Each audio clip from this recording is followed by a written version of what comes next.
Hi, this is Scott with 4D Tech, and today we're in a Hyundai Tucson Limited, and we're going to show you how to plug in and use our start-stop eliminator for this vehicle, eliminating the need to press the off button every time you get in. All we need to do to plug this device in is unsnap this console trim here.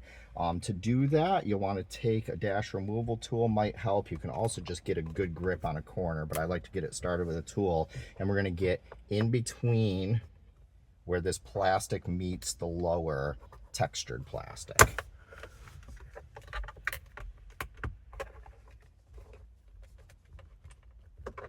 And once we get there and get it lifted up just a little, we can unsnap it the rest of the way with our hands. Once we do that, we'll flip the panel over. And this plug up right behind the switches is what we need to unplug. There's a little tab on the bottom side here where my thumb is. Unplug that. Take the device from 4D Tech, plug that in. Make sure when we plug in everything that it clicks into place. And then we'll plug these together here.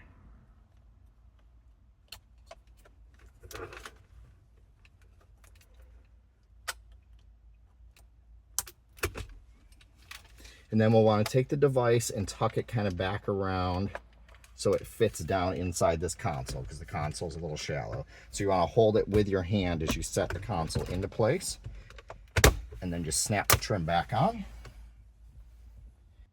Now that the device is installed, we'll start up the vehicle. When we started the vehicle, you'll see that the off setting has been automatically applied. This setting will be applied every time you get in the vehicle and start it up with the device installed.